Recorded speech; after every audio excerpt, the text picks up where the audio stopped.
Cumprimento os irmãos com a paz do Senhor. Nós estamos aqui mais uma vez na sala onde começou a comunidade Nicodemos. O mesmo computador, a mesma televisão, o mesmo irmão, vocês aí do outro lado, diferente do que nós fazíamos antes, que a sala ficava cheia, a gente não conseguia nem andar aqui dentro, mas são os motivos de hoje em dia que nós temos que passar por isso, e se é assim, dessa maneira nós vamos fazer, né? Nós estamos reunidos online, juntos em espírito, para falarmos da palavra do Senhor essa noite, tá bom? Eu queria ler com os irmãos aqui, está em João capítulo 3, versículo 16, muito conhecido, porque Deus amou o mundo de tal maneira que deu seu Filho unigênito, para que todo aquele que nele crê não pereça, mas tenha vida eterna. Você já conhece esse texto, eu queria ler com você esse texto muito essa noite, e queria orar com você agora. Pai, em nome de Jesus, nós te pedimos que o Teu Espírito fale conosco, Pai, ilumina nosso entendimento, nossa mente, desperta, Senhor, o nosso coração para o aprendizado da Tua Palavra, esse é o desejo, Pai, que nós te pedimos. Eu oro por cada irmão, cada irmã, Senhor, que está no seu lar nesse momento, para que o Senhor fale com eles, Senhor. Em nome de Jesus nós te agradecemos, Pai, nós te louvamos, Senhor. Amém. Continuamos agora. Então se lê essa notícia assim, ó, aqui está escrito: em apenas 3 meses, quase 2 milhões de pessoas morreram. Nos dias de hoje, você pode estar falando que eu estou falando da Itália, que eu estou falando da China, que eu estou falando do que está acontecendo na Europa, o que aconteceu na Ásia. Em apenas 3 meses, 2 milhões de pessoas morreram. Aí quando você, sobre o que eu estou falando, você não deve estar vendo aí que a luz está estourando, tá? Mas é uma manchete falando que 1,3 milhões de pessoas morreram durante o Holocausto. Então você pode ver que não somente esse vírus está fazendo uma grande destruição no mundo hoje, mas também já existiram situações onde o mundo foi levado a um grande sofrimento, a uma grande dor, e muitas pessoas inocentes morreram, pessoas que não fizeram nada de errado, pessoas que não tinham nada para ser punidas ou nem o preço a pagar, morreram, foram mortas, né? Fosse no caso aqui, pelo Holocausto, que nem eu li para vocês, ou seja, aqui como no coronavírus, que está matando hoje em dia, está destruindo famílias, está destruindo casas e trazendo no coração das pessoas algumas perguntas, por exemplo, onde está Deus? O que Deus está fazendo no meio dessa situação toda? O que Deus está fazendo em tudo isso, né? Eu li alguns casos de uma vez, outra vez nós demos um estudo aqui, eu li, continuei entendendo que um judeu, pelo menos, pensa a respeito do Holocausto, porque é muito importante a gente saber o que um judeu pensa a respeito disso. Um judeu, que como ele olha para 6 milhões de judeus que morreram, né? Como é que ele entende isso, né? Aqui ó, fala que de 9 milhões, 2/3, né? 6 milhões de judeus morreram. 1 milhão desses 6 milhões, 1 milhão era de crianças, 2 milhões eram de mulheres. Quer dizer, como é que Deus permite isso? Eles, no entendimento de um judeu, como é que ele permite que 3 milhões de homens fossem assassinados, né? Morressem, e não é uma simples maneira de morrer. O sofrimento que estava em tudo isso, a pessoa ficar num campo de concentração, vendo outras pessoas morrerem, vendo outras pessoas irem para a câmara de gás, vendo as pessoas sendo queimadas depois, as cinzas dessas pessoas no ar, caindo no chão ali, sabendo que eram os corpos de seus irmãos que estavam ali. É muito difícil para a mente de uma pessoa resistir isso. Então, e como é que um judeu pensa a respeito? O que eles pensavam a respeito disso, né? Eu li alguns estudos e alguns judeus falavam assim, se existiu o Holocausto, Deus não existe. Judeus abdicaram da fé e diziam que se o Holocausto existiu, não era possível que Deus existisse. Deus não era possível que existisse as duas coisas ao mesmo tempo. E outros falavam, vi outros comentários que falavam assim, se Deus existe, naquele momento ele estava cego, ele não estava vendo o que estava acontecendo, né? E outras pessoas, como eu li uma história de um sobrevivente do campo nazista, conseguiram passar por toda essa situação sem perder sua fé em Deus, mas saíram do lado de lá, depois de tudo isso, transformados, né? Tem a história de um rapaz que ele sai do campo de concentração e conta uma história no livro dele, Wessel é o nome dele, não me lembro o primeiro nome, mas ele conta a história dele no campo de concentração, que ele viu um menininho sendo enforcado, né? E ele quando eles paravam, eles eram obrigados a ficar olhando para aquele menino sendo enforcado, e o rapaz atrás dele, ele escuta uma voz e pergunta assim: onde está Deus agora? Onde está Deus que deixa isso acontecer? E eles eram obrigados a passar em frente ao menino. Então morreu esse menino, mais dois, foram dois que fizeram uma conspiração lá dentro, e esse menino vivia com eles, também foi condenado. E quando os dois adultos, como eles eram mais pesados, eles morreram logo. Eles foram enforcados e logo em seguida morreram. Mas o menino, por ser muito leve, ele ficou muito tempo se debatendo, e eles foram obrigados a passar em frente a esses corpos. E esse rapaz fala que quando ele passou, o menino estava vivo ainda. Ele viu o menino se debatendo, e quando ele passou, a mesma pessoa que estava atrás dele fez a mesma pergunta: onde está Deus agora? Onde está Deus nisso que está acontecendo? Né? E ele vai embora, e ele guarda, e depois de todo esse tempo, quando ele escreve esse livro, muitos anos depois, ele entende que Deus estava lá no mesmo lugar.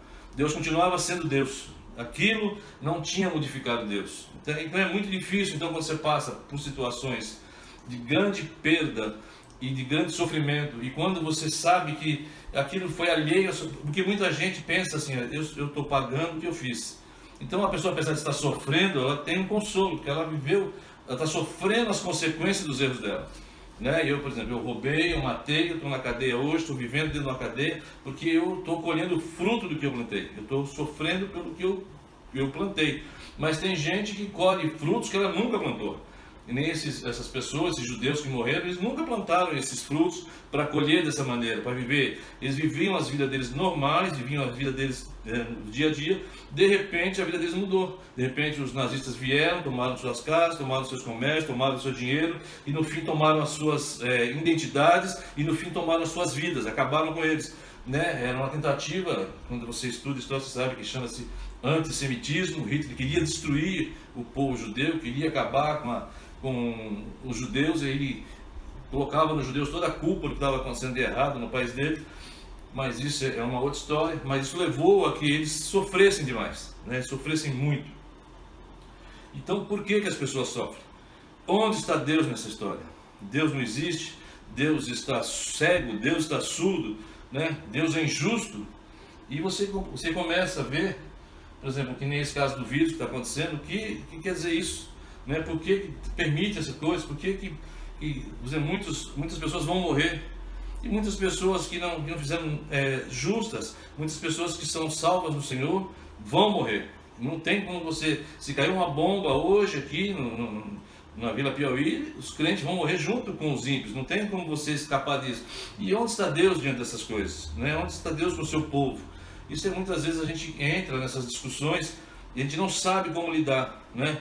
Uma vez eu falei na igreja, eu sempre repito isso: quando o sofrimento sem entendimento traz para a gente desespero, né? A Bíblia fala que quando você sofre com entendimento, traz para você edificação. O sofrimento com o Senhor traz edificação, e o sofrimento sem entendimento traz desespero, e a pessoa fica sem sentido na vida, não sabe o que está acontecendo e se desespera. O sofrimento sem entendimento traz na pessoa angústia, traz dor. Isso é muito difícil, né? Muito complicado quando a pessoa não sabe por que está passando por isso. E quando você olha para esse coronavírus, você olha para o que aconteceu no Holocausto, você fica sem entender por que isso aconteceu. Daí eu coloquei então aqui esses textos para a gente ir acompanhando. A gente conhece a história, só para a gente entender. Eu quero basear o estudo de hoje, não nesse texto de João que eu falei com os irmãos, mas eu quero basear o estudo dos irmãos em Jó, né? Porque Jó é um homem que pode ser como qualquer um de nós, né?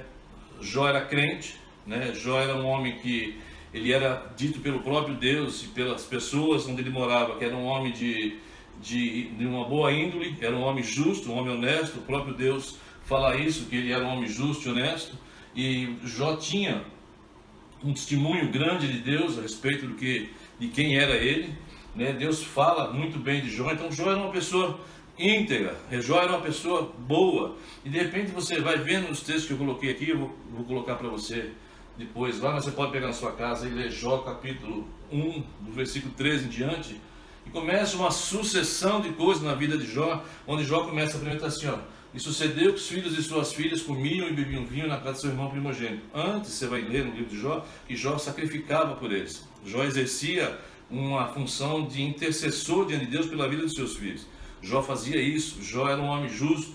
E aí ele fala que um dia seus filhos estavam, comiam e bebiam na casa do seu irmão primogênito, veio um mensageiro a Jó e lhe disse: os bois lavravam e as jumentas pastavam junto a eles, e deram sobre eles os sabeus, e tomaram os seus servos, e feriram a fio de espada, só eu escapei. Aí no versículo seguinte, ele não estava nem terminando de falar, e veio outro, dizendo que caiu fogo do céu, queimou suas ovelhas e seus servos, só eu escapei. Outro veio, os homens vieram a fio de espada, e feriram seus servos, só eu escapei para te trazer.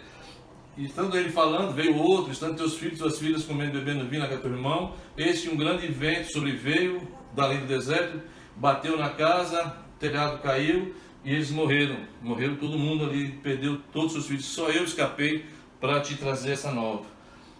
Aí ele vai, a vida de Jó passa, deixa eu pular mais um aqui.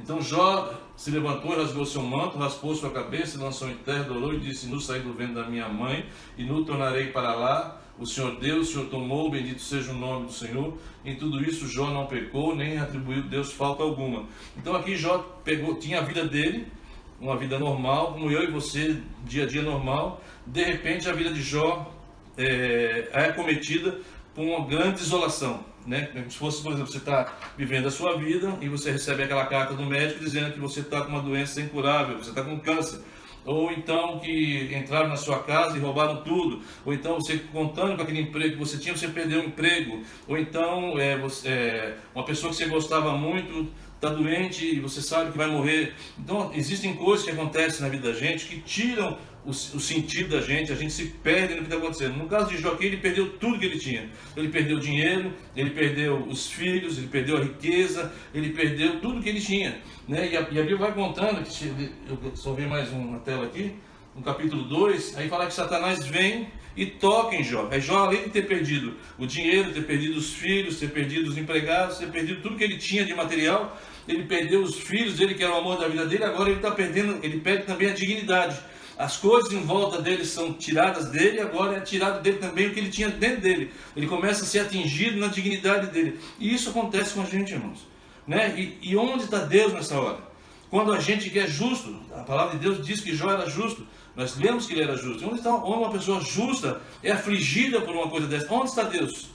Onde está Deus quando esse coronavírus vem e destrói famílias? Onde está Deus quando os judeus são tirados de dentro de casa, são colocados na câmara de gás e depois os seus corpos são jogados no chão, são colocados em câmaras para ser queimados? Onde está Deus nesses fornos? Onde está Deus nessa hora? E aqui Jó também está passando por isso. Ele perdeu tudo que ele tinha restado só a dignidade dele. Aí ele vai lá e agora aconteceu uma doença com ele, ele está todo enfermo, fala que ele começa a se limpar com casca, com um pedaço de telha. Então Jó chegou no fundo do poço. Ontem Jó tinha tudo, no dia seguinte Jó não tem mais nada. Chegou aquela carta para o Jó dizendo que ele perdeu o emprego. Chegou aquela carta para o Jó dizendo que aquela biópsia que ele fez era um câncer. Chegou aquela carta do marido dizendo que ele não vai mais voltar para casa, que ele largou da esposa, não quer mais saber, ou então a esposa foi embora. Acabou a vida deles, os filhos, vendo o casamento dos pais acabando. Por que essas coisas acontecem? Eu que sou servo de Deus, o que está acontecendo? Eu estou errado, eu me revolto contra Deus, ou Deus não me ama, ou Deus não quer saber o que está acontecendo. E isso acontece nos dias de hoje ainda, irmãos, né? Quando a gente olha para a nossa vida, são coisas, a Bíblia é muito linda por causa disso, ela não conta histórias de carochinha, ela fala de coisas do dia a dia, ela fala coisas que acontecem com qualquer crente. Então temos aqui um homem chamado Jó, crente, e muito crente muito melhor que muitos de nós, muito melhor que eu, como Deus dá testemunho dele. Ele é um homem crente, Deus fez um testemunho de Jó. Jó fazia até sacrifício pelos seus filhos, na dúvida se eles tivessem feito alguma coisa errada. Então, coisas boas, coisas más podem acontecer com gente boa? Pode acontecer. Então aqui você vê, chega num ponto da história onde Jó perdeu a sua dignidade. Ele perdeu os filhos, perdeu o dinheiro, perdeu a casa, perdeu os amigos, o que eles tinham, os empregados. Agora ele perdeu a sua dignidade. Em seguida nós vamos ler um texto onde vem 3 amigos dele, né? Até esse versículo aqui, onde Jó perde tudo aqui e fica doente, Jó tem mantido a serenidade. Jó está tranquilo, está sofrendo, mas ele está tranquilo no que ele está passando. Quando chegam os amigos dele e dizem para Jó que Jó fez alguma coisa errada, Porque o que a gente entende desses 3 amigos dele que chegam primeiro para falar com ele, é que os amigos dele entendiam que Jó estava passando aquilo que ele estava passando porque ele tinha pecado, né? Eles falam que esses 3 amigos, eles acreditavam na lei da retribuição. Você errou, você paga. Então, Jó, eles olham para Jó, olham para aquela situação como se Jó tivesse feito alguma coisa errada, e aquilo que ele estava vivendo, aquela perda de todas as coisas, inclusive da sua dignidade, era motivo de pecado na vida dele. Então eles pedem para que Jó entenda isso e compreenda que o erro é dele. Aí começa o desespero de Jó. Ele vai até o capítulo, se não me engano, 35, discutindo com esses homens, dizendo entre eles, e falando de Deus, e discutindo entre eles com Deus, que ele não tinha feito nada errado. E a pior coisa que tem na vida da gente, irmãos, é quando ele está passando um sofrimento, passando uma dor, que eu falei para você, o sofrimento sem entendimento traz para a gente desespero. E o que o Jó está passando aqui? Ele está vivendo uma vida de sofrimento sem entender por quê. Aí vem os amigos dele e dizem para ele que ele é culpado disso que está acontecendo. Aí ele olha para a vida dele, ele não vê nada errado na vida dele. Ele não vê sentido no que está acontecendo. Aí ele percebe que se não está nele o erro está em Deus. E ele começa a querer discutir com Deus, começa a querer entender de Deus o que está acontecendo na vida dele. Por que ele está vivendo por isso? Então ele passa muitos capítulos aqui discutindo a respeito disso. Deus, ele fala assim, ó, se eu queria ir no tribunal com o Senhor, eu ia pôr diante desse juiz, eu ia pôr o Senhor e eu e as minhas coisas que estão acontecendo aqui, e eu garanto que esse juiz ia dizer que eu tinha razão de estar reclamando e que eu não podia estar passando por isso. Jó chega a citar um exemplo mais ou menos assim na discussão dele com seus amigos, porque os amigos estão dizendo que ele está errado, que está colhendo o que ele plantou. E o sofrimento da gente é esse, irmão, quando a gente sabe que não tem culpa daquilo. Né? Eu não tenho culpa do que aconteceu, mas eu estou pagando o preço. Eu não tenho culpa de ter pegado esse coronavírus. Eu não tenho culpa de ter nascido judeu. Eu não tenho culpa de estar naquele ônibus, que aquele cara bêbado, naquele caminhão, bateu no ônibus e me deixou aleijado. Eu não tenho culpa da minha esposa estar naquele carro que um cara bêbado bateu de frente com ela e matou ela. E esse sofrimento que eu estou sentindo aqui, por que Deus permite isso? Eu sendo uma pessoa que eu oro, que eu jejuo, que eu faço tudo certo, por que eu sofro? E essa era a briga de Jó. Jó queria saber por que estava acontecendo. E a história continua, né? No capítulo 32, vai até o 31 discutindo com os amigos. No 32, ele se encontra com seu amigo Eliú. E o Eliú também, os 3 amigos dele vão embora, o Eliú chega e o Eliú continua na mesma batida, pedindo para que Jó se arrependa, mas não explica para Jó do que ele tem que se arrepender. E continua acusando, Eliú acusando, né? E ele dizendo que como é que ele podia se justificar se ele não estava entendendo o que estava acontecendo? Como é que Jó podia resolver aquela situação se ele não entendia por que ele estava sofrendo? Porque ele buscava nas atitudes dele uma explicação para o sofrimento dele, ele não achava. Então assim, isso não estava nele, estava em Deus. Então Deus estava errado. E continua a discussão dos dois. Você vai ler lá, eu estou adiantando para a gente ganhar tempo, mas você vai ler na sua casa que ele vai até o capítulo 38 discutindo. Aí no capítulo 38, Deus entra em cena. Deus entra em cena para falar com Jó. E a Bíblia fala assim, ó, depois disso o Senhor respondeu a Jó de ruim dizendo. Aí a gente pensa que depois de tanto a gente pedir para Deus uma explicação, a gente pensa que Deus vai falar, senta aqui, eu vou te explicar por que você está sofrendo tanto assim, você está sofrendo por causa disso. E Jó talvez esperasse isso de Deus. Mas aqui no texto que você vai ler na sua casa, nós já estudamos, né, juntos outras vezes, você vai ver que Deus não responde nada para ele. Ao invés de Deus dizer para ele, está acontecendo isso e aquilo outro, Deus começa a dizer para Jó assim, onde você estava, Jó, quando eu fiz o mundo? Onde você estava, Jó, quando eu separei a terra da água? Onde você estava, Jó, quando eu fiz os animais? Onde você estava, Jó, quando eu fiz o Leviatã? Onde você estava, Jó, quando eu fiz todas essas coisas? Então Deus diz para Jó, nessa situação, coisas diferentes. Ao invés de ele falar para Jó a explicação do que ele tinha para dizer para Jó, ele, ao contrário, ele diz para Jó assim, Jó, você percebe a distância que eu tenho de você? Você percebe a distância do seu entendimento para o meu entendimento das coisas? O que Deus mostra para Jó ali é que assim, Jó, não adianta você querer entender com a sua mente as coisas que eu estou fazendo. Não adianta você querer entender. Eu estou muito acima disso, Jó. Todas essas coisas estão na minha mão. Todas essas coisas eu tenho poder. Todas essas coisas eu tenho autoridade. Eu sou Deus. Jó, ele diz assim para Jó, eu não preciso explicar para você, Jó. Eu quero mostrar para você quem eu sou. Então Deus começa a falar das suas grandezas, das coisas que ele fez, dizendo para Jó assim: Jó, você está entendendo, Jó? Como eu estou muito acima dessa discussão que você está, o que eu peço para você, Jó, é que você confie em mim. E depois que eu mostrar para você que eu fiz tudo isso que eu fiz, da maneira que eu fiz, eu quero que você entenda o Deus que eu sou. Eu não quero que você me questione a respeito das coisas. Eu quero que você confie em mim, porque eu sou o Criador de todas as coisas. Você pode não estar entendendo hoje, Jó, você pode não estar compreendendo hoje, mas eu sou o Senhor. O que Deus diz para ele é isso. Por que Deus não responde? Porque Jó não vai entender o que Deus está querendo fazer. Eu não vou entender. Como é que Abraão... Você acha que Abraão entendia quando Deus falou para ele assim, ó, leva seu filho lá no monte e sacrifica ele para mim? Aí quando chega lá e ele vai matar o menino, Deus fala assim: não, Abraão, eu sei que você teme a Deus. É lógico que Deus já sabia, mas quem era que estava sendo colocado à prova ali? Era Abraão, não era Deus. Deus não estava testando Abraão para saber se Abraão chegaria. Deus sabia que Abraão chegaria. Deus queria levar Abraão até uma posição que Abraão conseguisse viver uma experiência com ele, conseguisse viver uma situação de novidade, de experiência com Deus. E quando Deus pusesse ali aquele carneiro na frente dele, ele entendesse que Deus era o Senhor de todas as coisas. É isso que Deus ensina para Abraão lá, e é isso que Deus está dizendo para Jó. Jó, você não está entendendo agora, mas eu estou acima de tudo isso. E nós que conhecemos a história, nós conhecemos o que aconteceu lá no capítulo 1, no capítulo 2, por que Jó passou por tudo isso, nós entendemos que as regiões celestiais têm grande influência na nossa vida. E o que Deus diz para Jó aqui? Deixa eu ver se eu acho um versículo aqui. Ó. Esse eu vou colocar para vocês depois, para vocês lerem lá. Tem uma frase que eu acho muito interessante, que Martinho Lutero fala assim, ó, que o diabo é o diabo de Deus. Vocês devem ter ouvido essa frase algumas vezes já.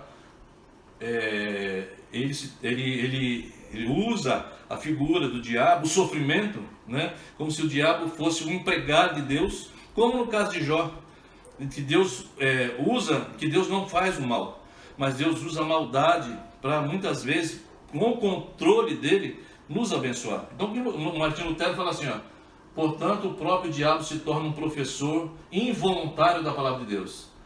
O diabo afligirá e fará de você um autêntico doutor e o ensinará por meio de suas tentações a buscar e amar a palavra de Deus.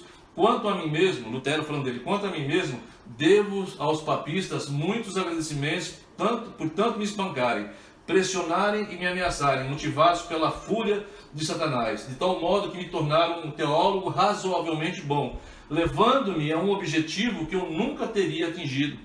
Então o que Lutero está dizendo aqui? Que se não fosse as afrontas do diabo, se não fosse os problemas que os papistas tinham causado para ele, na perseguição com ele, na luta que ele passou, ele não tinha chegado no limite que ele chegou, ele não tinha se tornado o homem que ele se tornou, ele não tinha se tornado o crente que ele se tornou, porque ele não estaria numa zona de conforto, ele continuaria daquele mesmo jeito. Então o que ele está dizendo assim, muitas vezes o sofrimento que nos é afligido, isso nos leva a aprender, a crescer, nos leva a ter mais conhecimento de quem é Deus. E no livro de Jó, você vai ver, o livro de Jó termina com Jó dizendo: então respondeu Jó ao Senhor. Depois que Deus fala com Jó e explica para Jó tudo aquilo que aconteceu, né, que ele era o Senhor, que ele fez tudo, que ele fez os rios, fez as montanhas, que ele fez o mar, que ele fez tudo, e ele pergunta para Jó: e onde estava você, Jó, quando eu fazia tudo isso? Onde estava você quando eu separava a terra? Deus pergunta para onde você estava, colocando Jó no lugar dele, nos colocando, irmão, no nosso lugar, né, no lugar da nossa falta de conhecimento de quem é Deus, da nossa falta de entendimento de quem é Deus. Nós precisamos entender que Deus está acima de todas essas coisas, Deus está acima de tudo isso. E o que hoje os judeus entendem, por exemplo, a respeito do holocausto? Eles entendem que se não fosse o holocausto, eles não teriam o país que eles têm hoje. Eles entendem isso, que o holocausto foi a porta que abriu para que o Estado de Israel voltasse a existir. 3 anos depois dessa matança que nós vimos aí dos judeus, 6 milhões de judeus, o Estado de Israel é criado, 3 anos depois. E em 1967, quando as forças árabes tentam atacar Israel, na chamada Guerra dos 6 Dias, Israel tem uma vitória, destruindo todos os inimigos e dando glórias a Deus, ao nome do Senhor, porque eles conseguiram fazer aquilo. Então o mesmo Deus que eles achavam que tinha largado eles lá atrás, tinha dado um estado para eles, uma terra que eles tinham perdido, e tinha dado uma vitória para eles sobre os inimigos deles, e tinha fortificado e posicionado, dado raiz para eles ali onde eles estão até hoje. Então, como é que você entende o trabalhar de Deus? Como é que a gente, como não consegue entender nada do que Deus está fazendo, não consegue levantar a voz para Deus e dizer que Deus me esqueceu, que Deus não existe, que eu estou sofrendo, que Deus é ingrato? Porque a gente não sabe o que Deus está fazendo e não sabe o dia de amanhã. O povo de Israel, aqueles que murmuraram lá atrás de Deus, quando eles viram o estado deles sendo criado novamente, e eles voltando para a terra deles, terra que eles tinham dado como perdida, um grande milagre Deus fez ali. Agora, esse mesmo Deus que eles criticavam era um Deus que estava sendo glorificado, porque eles tinham tido novamente o estado deles, o país deles, e lá na frente Deus dá vitória para eles nas guerras, e mais uma vez eles glorificam a Deus. Então como é que se lida com isso, irmão? Como é que se lida com Deus que te abençoa hoje, que você acha que Ele te esqueceu amanhã, e amanhã te abençoa de novo? Você tem que agradecer a Deus por tudo que Ele faz, e não questionar a Deus. Deus fala para Jó assim, ó: Jó, eu não preciso que ninguém me defenda, Jó. Eu não preciso que você se levante e queira me defender e queira dizer que eu tenho razão, que eu estou certo, que eu estou errado. Eu sou Deus, eu que fiz tudo. Você tem que procurar me conhecer. Eu não querer me defender, não querer dizer que eu estou certo, estou errado. E é isso que o mundo entende hoje, irmão. O mundo quer que Deus se explique. E Deus é Deus, Deus não vai se explicar, irmão. A gente não entende o que Deus está fazendo. Você não sabe por que Deus deixou esse vírus chegar até aqui. A gente não entende o que está acontecendo. Então, Jó não entendia o que ele estava vivendo. Mas nós que conhecemos o que estava acontecendo lá atrás, nós sabemos como é que terminou a história. Jó responde assim ao Senhor: depois de tudo isso, eu bem sei que tudo podes, que nenhum dos teus propósitos pode ser impedido. Quem é este que sem conhecimento encobre o seu conselho? Por isso relatei o que não entendia, coisas que para mim eram inescrutáveis e que não entendia. Então aquela enfermidade, a morte dos filhos, a perda do dinheiro, Jó entende. Depois que ele vê a grandeza de Deus, ele ouve a voz de Deus, ele percebe que ele era um nada, que ele não era um ninguém para poder discutir com Deus. E aí, quando você entende isso, a sua alma se acalma. Você percebe que Deus está no controle de todas as coisas. Que mesmo que os seus olhos hoje não entendam o que está acontecendo, essa perda de hoje pode te trazer um novo país amanhã, pode te dar vitória numa guerra depois de 20 anos. Você não sabe o que está acontecendo. Então o que nós temos que fazer? Nós temos que descansar, irmãos. Nós temos que descansar. O que Jó devia ter feito era descansar. Quando os inimigos o acusavam, falavam, ele tinha que descansar. Porque se ele tivesse entendido quem era Deus desde o começo, se ele tivesse entendido que Deus era o Criador de todas as coisas, ele não teria passado por esse sofrimento da maneira que ele passou. Ele ia sofrer, mas ele ia passar em paz. Ele ia passar tranquilo, porque ele ia entender que Deus que ele serve é dono de todas as coisas. O Deus que ele serve é dono de tudo. Então Deus colocou Jó no lugar dele, falou: Jó, descansa, meu. Você não está entendendo o que eu estou fazendo. Quem é você para discutir, Jó, a respeito disso? Descansa, meu. Sossega. Nesse meio de tribulação, irmão, nesse meio de coronavírus, descansa, irmão. Continua fiel a Deus, faz o que tem que ser feito e descansa. E se por acaso alguma coisa acontecer com a gente, irmãos, nós somos do Senhor, nós estamos com Ele, né? O Senhor dá testemunho da gente, o que importa é isso. E se a gente fechar o nosso olho aqui, vamos abrir do lado de lá e acabou. E não vamos trazer sofrimento para ninguém, desespero para ninguém, trazer confronto, discussão, nada. Nós vamos viver em paz. Jó termina falando assim, ó: escuta-me, pois, eu falarei, te perguntarei, que me ensinarás. Como ouvido meus ouvidos ouvi, mas agora te veem os meus olhos. O que ele está dizendo? Depois que eu vivi tudo isso, eu não sou mais a mesma pessoa. Muito obrigado, Senhor, por ter me sustentado até o fim dessa prova. Muito obrigado por ter me sustentado até o fim desse problema.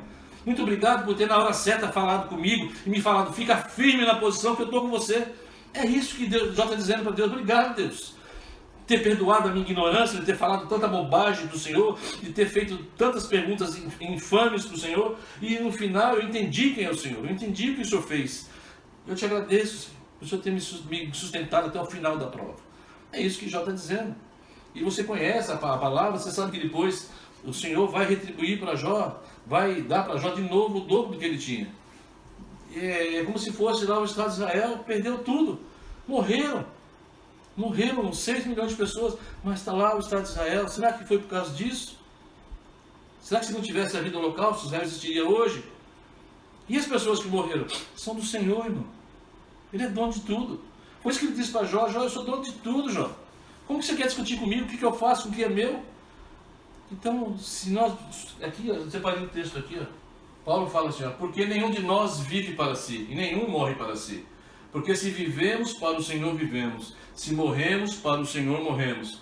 De sorte que ou vivamos ou morramos, somos do Senhor. Esse texto aqui, Paulo está falando a respeito dos fracos na fé. E como os irmãos têm que se sacrificar por aqueles que precisam ser abençoados. E às vezes o Senhor exige isso da gente.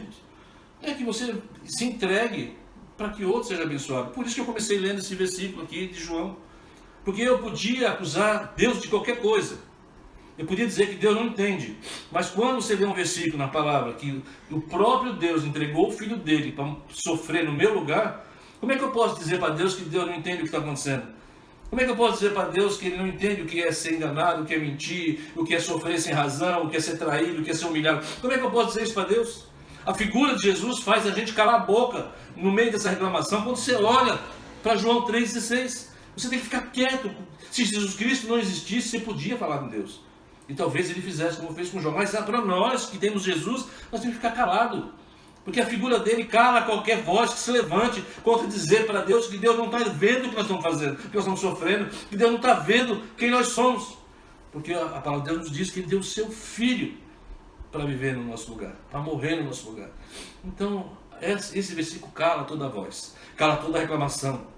Esse versículo desperta na gente a grandeza do nosso Deus, desperta na gente a profundidade do amor de Deus, desperta na gente que 6 milhões de pessoas são um propósito de Deus, que quantos vão morrer desse coronavírus não me interessa, são um propósito de Deus. Eu vou fazer o possível para não morrer, para meus amigos não morrerem, para os desconhecidos não morrerem, eu vou fazer o possível para ninguém morrer, mas se morrer, eu vou entender que Deus está no controle de tudo. E que eu não vou brigar com Deus, eu não vou xingar Deus, eu não vou ficar com raiva de Deus, porque eu não entendo. E também não vai trazer ninguém de volta a isso. Então nós devemos amar o Senhor, olhar para esse versículo de João 3,16, entender a profundidade disso e calar a nossa voz. Que nem Paulo fala aqui, ó, quer vivamos, quer morramos, somos do Senhor. Nós nascemos para um propósito. Aqui ele está falando de você viver uma vida de sofrimento por um irmão fraco da fé. E eu posso falar para você, você passar pelo que você está passando, para glorificar o nome do Senhor, pelo que possa vir. Eu posso estar falando com você aqui hoje, e a semana que vem eu posso estar morto. Eu estou chegando na parte, pertinho ali da fase do pessoal do risco. A gente não sabe o que vai acontecer. Mas quer morramos, quer vivamos, somos do Senhor. Então Jó entendeu isso. E você que conhece a palavra, você sabe que lá no começo foi Satanás usado por Jó, que nem Lutero falou. O diabo é o diabo de Deus. E Deus sustenta os seus servos para ficarem firmes naquela situação. Eu separei um outro texto aqui para ele terminar, irmão. Tem 2 textos que falam assim, ó. Todo aquele, depois que escuta as minhas palavras e as pratica, semelhou-ei ao homem prudente que edificou sua casa sobre a rocha. Desceu a chuva, correndo o rio, sopraram ventos, combateram aquela casa. E no outro texto fala assim, ó, no 27. No texto. Aquele que ouve estas minhas palavras e não as cumpre, comparou-lhe ao homem sensato que edificou a casa sobre a areia. E desceu a chuva, correram os rios, sopraram os ventos, combateram aquela casa. Nas 2 casas aconteceu a mesma coisa. A diferença estava no homem que fez a casa. Aonde ele se fixou, aonde ele colocou a esperança dele. Então aquele que coloca a esperança dele no Senhor, irmão, no meio dessa tribulação de vírus, de falta de emprego, do futuro que vai chegar aí, eu vou perder o emprego, eu sou autônomo, eu não sei o que fazer, eu não sei o que vai ser amanhã. Eis uma grande oportunidade, irmão, da gente ter uma experiência com Deus. Essa é a oportunidade da gente sentir a presença de Deus nos guardando, do seu Filho que morreu por nós, nos guiando pelos caminhos, pelas águas das veredas da justiça por amor do seu nome, nos levar para águas tranquilas, nos levar para pastos verdejantes, nos deixarmos guiar pelo amor do Senhor. Vivemos experiências com o Senhor, edificar nossa casa na rocha, porque os 2 versículos dizem que vão vir os mesmos problemas, né? Para mim e para você. O vírus vai vir para o justo e para o injusto. O holocausto veio para o justo e para o injusto. A fome, o desemprego vai vir para todo mundo, irmão. Como vai passar por essa situação é que vai dizer quem nós somos diante de Deus. Quem nós somos no Senhor. E vai dizer assim, o Senhor vai falar assim, aquele que edificou a sua casa na rocha, esse me alegra. Bem-aventurado é aquele que edificou a sua casa na rocha. Então não se admire, irmão, das coisas que vão acontecer. Não se admire do problema que vai chegar. Confia no Senhor. Pois aquele que deu seu próprio Filho por nós, que mais Ele vai querer nos negar? Que mais Ele não vai fazer para a gente? Então não se admire do que está acontecendo, não tenha medo. Lógico, você se cuida, faz o que tem que ser feito, mas não tenha medo, se guarda, espera no Senhor, ora, busca a presença de Deus, faz o que tem que ser feito como um servo do Senhor. E o que acontecer, irmão, descansa. Se você perder o emprego, se ficar doente, se o familiar tiver um problema, Deus é na sua vida, irmãos. É um grande momento de ter uma experiência com Deus. Nessas horas de luta, Deus nos tira da zona de conforto para nos dar uma experiência com Ele. Abraão, levanta, vai lá para o monte, leva aquilo que você ama e entrega para mim, que é isso que eu quero. O Senhor está dizendo para a gente, nesse meio dessa turbulência toda, entrega a sua vida para mim, deixa eu cuidar de você. E nós vamos descer daquele monte juntos e vamos caminhar muito tempo e vamos ter experiências juntos. É isso que o Senhor fala para a gente, irmãos. E Jó terminou, você conhece a palavra, terminou abençoado por Deus. E não sabia que o diabo de Deus tinha sido usado para o nome do Senhor ser glorificado na vida dele. E o Senhor não abandonou o servo dele. E não vai nos abandonar, irmão. Aquele que nos deu o seu único filho. O que mais Ele vai se negar a fazer por nós? Ele vai nos dar o que nós precisamos. Amém? Que os irmãos guardem essa palavra no coração dos irmãos. E guardem o texto de Jó. E percebam, irmãos, que do sofrimento, da luta, o Deus pode preparar um caminho grande para a gente. Uma estrada nova. Deus pode deixar morrer algumas coisas para trazer outras novas. Que nós, se tivéssemos aquelas coisas antigas vivas, nós não teríamos oportunidade de viver as novidades de Deus. Então, às vezes, Deus fecha uma porta de emprego para abrir outra. Deus tira uma situação para colocar outra. Deus prepara novidades na nossa vida. Você não deve ter medo disso. Você deve confiar no Senhor. O Senhor é o nosso Deus. Quando Ele fala para Jó as coisas que Ele fez, Jó fica admirado. Como eu tive coragem de olhar para Deus e falar essas coisas para Ele. E a gente fala o que fala, irmão, porque a gente se esquece de que nosso Deus está aqui. Mas se nós tivéssemos a certeza, a convicção de que estamos diante do Senhor, nós não teríamos coragem de falar as coisas que nós falamos. Olha para esse texto de João 3,16 e descansa. Descansa no Senhor. Porque aquele que nos deu seu Filho, o que mais Ele vai se negar a fazer, irmão? Ele vai deixar você sofrer? Quer morramos, quer vivamos, somos do Senhor. Amém? Que Deus abençoe os irmãos. Guarde essa passagem. Eu vou tentar colocar os slides para os irmãos para ficar mais fácil o entendimento. Amém? Deus abençoe.